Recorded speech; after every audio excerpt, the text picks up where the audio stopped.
बात यूपी की सियासत की, बात मिशन 2022 की, जिसका आगाज करने के लिए काशी पहुंच रहे हैं प्रधानमंत्री नरेंद्र मोदी। पीएम मोदी अगले हफ्ते वाराणसी का दौरा करने जा रहे हैं और वहीं से होगा यूपी चुनाव का शुभारंभ।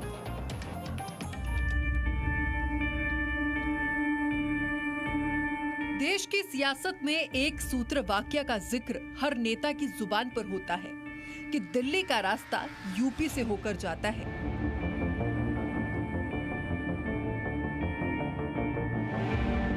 सबसे अधिक जनसंख्या और क्षेत्रफल के लिहाज से देश का दूसरा सबसे बड़ा प्रदेश है उत्तर प्रदेश। देश में सबसे अधिक विधानसभा सदस्यों वाला प्रदेश है उत्तर प्रदेश और देश की संसद में सबसे अधिक प्रतिनिधि भेजने वाला प्रदेश है उत्तर प्रदेश। और अब इस प्रदेश में सियासी बयार तेज बहने लगी है।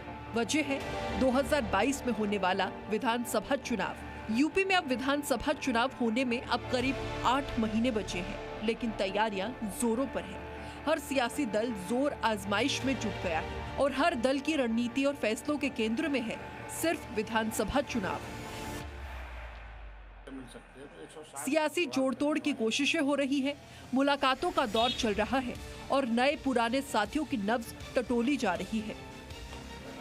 ऐसे में बीजेपी की तरफ से इस अभियान की शुरुआत करने जा रही है प्रधानमंत्री मोदी, जो अगले हफ्ते अपने संसदीय क्षेत्र वाराणसी का दौरा कर सकते हैं। 15 और 16 जुलाई को प्रधानमंत्री का वाराणसी दौरा करीब तय है, जिस पर अब सिर्फ आखिरी मुहर लगनी बाकी है। हालांकि वाराणसी प्रशासन ने इसकी तैयारियां पूरी कर ली हैं। पीएम के कार्यक्रमों को अंतिम रूप भी दिया जा चुका है। प्रधानमंत्री नरेंद्र मोदी पिछले 7 सालों से वाराणसी का प्रतिनिधित्व कर रहे हैं। पीएम मोदी अपने संसदीय क्षेत्र का विशेष ख्याल रखते हैं। लगभग 23 से 24 बार अब तक प्रधानमंत्री नरेंद्र मोदी वाराणसी जा चुके हैं। पीएम मोदी जब जब वाराणसी जाते हैं तब अपने संसदीय क्षेत्र के लिए कुछ न कुछ तोहफा जरूर देकर आते हैं और इसका असर भी वाराणसी व उसके आसपास दिखाई दे रहा है। इस बार के वाराणसी दौरे पर भी प्रधानमंत्री मोदी अलग अलग परियोजनाओं का उद्घाटन और शिलान्यास कर सकते हैं, जिसमें पीएम मोदी 736.38 करोड़ की लागत की 75 विकास परियोजनाओं का उद्घाटन करेंगे, जबकि 417.68 करोड़ की लागत की करीब 84 परियोजनाओं का शिलान्यास करेंगे। प्रधानमंत्री किन किन परियोजनाओं का उद्घाटन और शिलान्यास करेंगे, इसकी पूरी लिस्ट जी न्यूज के पास है, जिसमें सबसे अहम है रुद्राक्ष कन्वेंशन सेंटर, जो भारत और जापान की दोस्ती की सबसे बड़ी मिसाल है। 186 करोड़ की लागत से बने इस कन्वेंशन सेंटर में 1200 लोगों के बैठने की क्षमता है, जिसका निर्माण जापान की कंपनी ने किया है। 2015 में जापान के पीएम शिंजो आबे की मौजूदगी में इसकी आधारशिला रखी गई थी, जिसका उद्घाटन प्रधानमंत्री जापानी प्रतिनिधियों की मौजूदगी में करेंगे। शिवलिंग के आकार का बना ये कन्वेंशन सेंटर अत्याधुनिक सुविधाओं से लैस है, जो वाराणसी के साथ ही पूरे देश की शान बनने जा रहा है। रुद्राक्ष, जिसका टेक्निकल नाम इंटरनेशनल कन्वेंशन सेंटर भी है, भारत और जापान का मैत्री का प्रतीक है, जिसका आधार भारत के और जापान के माननीय प्रधानमंत्री ने रखा था। अब ये अपनी कंप्लीशन पूरी कर चुका है और लोकार्पण के लिए तैयार है। यह एक अत्याधुनिक बिल्डिंग है। जो भी एक सिस्टम बनाया जाएगा वो ऐसा नहीं होगा कि ये कोई एक विशेष वर्ग के लिए बिल्डिंग बन जाए। निश्चित तौर पे इसको हम लोग एक सभी वर्गों के लिए इसमें हम लोग कार्यक्रम आयोजित कराएंगे और सभी वर्गों के लिए ओपन रहेंगे।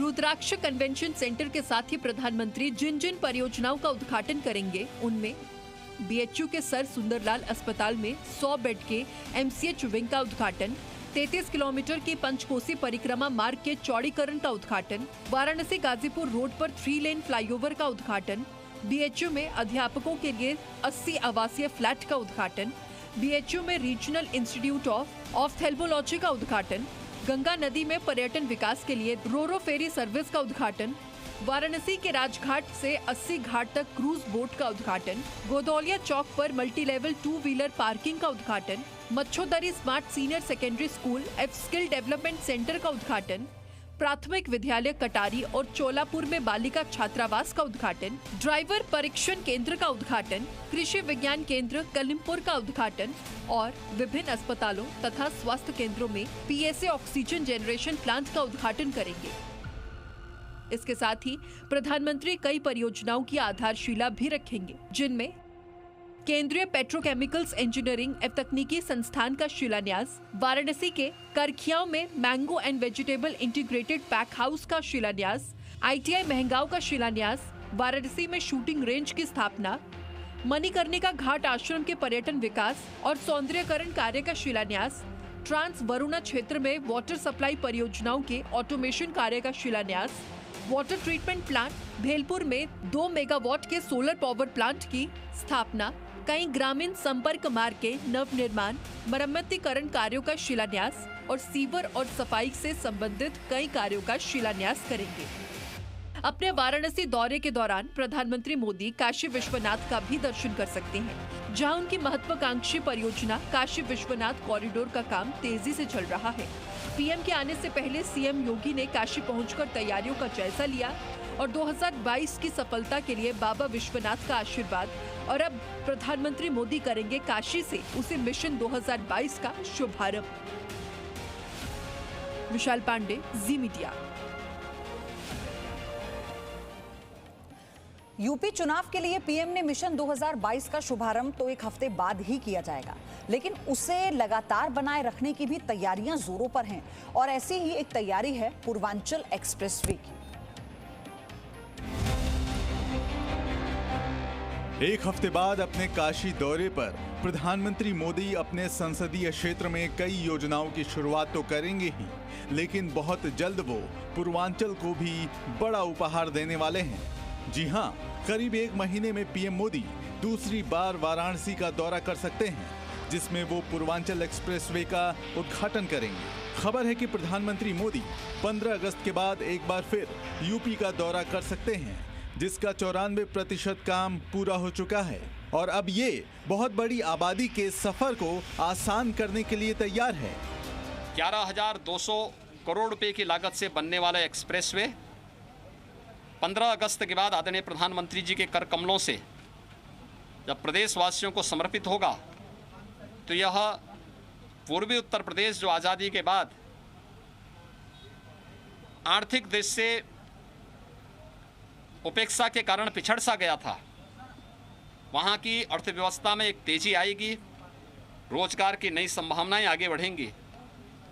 इसलिए हम लोगों ने न केवल औद्योगिक क्लस्टर बल्कि पर्यावरण की दृष्टि से भी यह पूर्वांचल एक्सप्रेसवे उन सभी मानकों को पूरा करते हुए दिखाई दे, इसलिए इस पर व्यापक वृक्षारोपण के कार्यक्रम को भी हम लोग आगे बढ़ा रहे हैं। पूर्वांचल एक्सप्रेसवे देश का सबसे लंबा एक्सप्रेसवे होगा, जो यूपी के 9 जिलों को जोड़ेगा। लखनऊ से गाजीपुर के बीच बने इस पूर्वांचल एक्सप्रेसवे की नींव पीएम मोदी ने जुलाई 2018 में रखी थी। लखनऊ से गाजीपुर तक एक्सप्रेसवे 353 किलोमीटर लंबा होगा। लखनऊ के चंदसराय गांव से शुरू होकर गाजीपुर के हैदरिया गांव तक ये एक्सप्रेसवे बना है। इससे लखनऊ से गाजीपुर की दूरी 4.5 घंटे रह जाएगी। पूर्वांचल एक्सप्रेसवे से यूपी के 9 जिले लखनऊ, बाराबंकी, फैजाबाद, अंबेडकर नगर, अमेठी, सुल्तानपुर, आजमगढ़, मऊ और गाजीपुर जुड़ेंगे। 6 लेन वाले इस एक्सप्रेसवे को बढ़ाकर 8 लेन भी किया जा सकता है।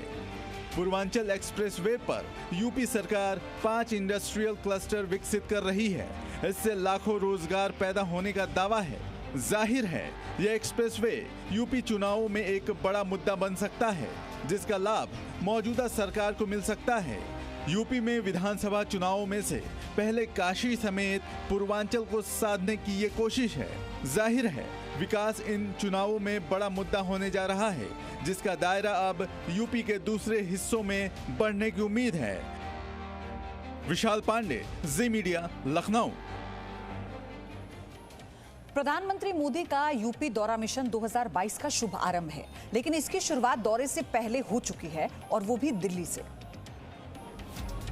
मैं अनुप्रिया सिंह पटेल, मैं मैं पंकज चौधरी। मैं भानु प्रताप सिंह वर्मा ईश्वर की शपथ लेता हूं कि मैं विधि द्वारा स्थापित भारत के संविधान के प्रति सच्ची श्रद्धा और निष्ठा रखूंगा।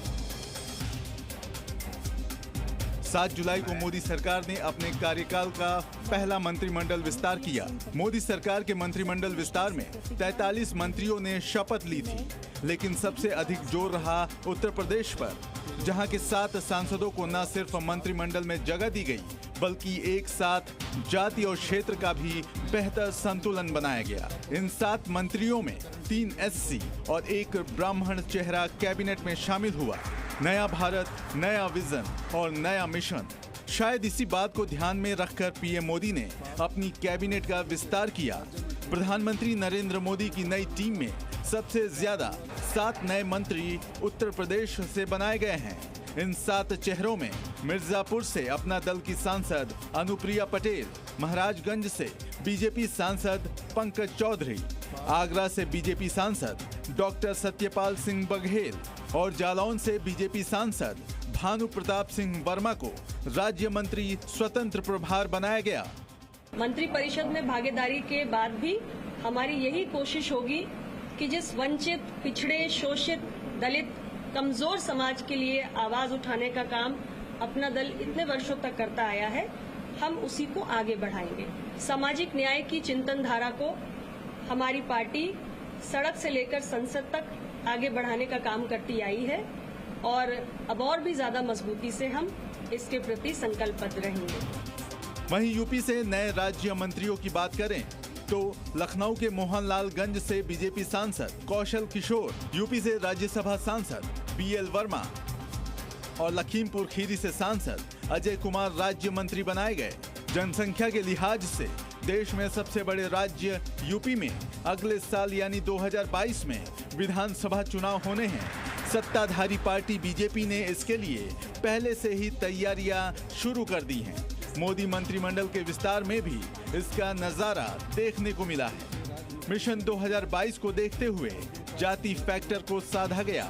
इन 7 मंत्रियों में 3 ओबीसी, 3 एससी और 1 ब्राह्मण चेहरा कैबिनेट में शामिल हुआ और इस नए विस्तार के बाद मोदी के मंत्रिमंडल में अब यूपी के मंत्रियों की संख्या भी सबसे अधिक 15 हो गई है।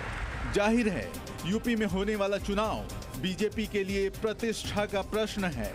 बंगाल के बाद अब बीजेपी यूपी में अपनी सारी ताकत झोंक देना चाहती है। यही वजह है कि विकास के साथ ही बीजेपी यूपी में क्षेत्रीय और जातिगत संतुलन का भी पूरा ख्याल रख रही है, ताकि 2022 में एक बार फिर यूपी में कमल खिल सके। ब्यूरो रिपोर्ट, जी मीडिया। तो कैबिनेट विस्तार में सबसे ज्यादा उत्तर प्रदेश के चेहरों को, नए चेहरों को जगह देना, उसके बाद वाराणसी के दौरे का कार्यक्रम बनाना, और ये बताता है कि कैसे अब इसकी तैयारी को लेकर प्रधानमंत्री खुद ही बहुत ज्यादा एक्टिव हो चुके हैं और एक संदेश देने की कोशिश ये है कि आने वाले चुनाव में किसी का भी हौसला डगमगाएगा नहीं, खासतौर से कार्यकर्ताओं को, और उनका दौरा इस लिहाज से भी बहुत महत्वपूर्ण होने वाला है, जिस पर हमारी नजर रहेगी। हर अपडेट आप तक पहुंचाएंगे। Presenting B News app available on Google Play and App Store. Download it now.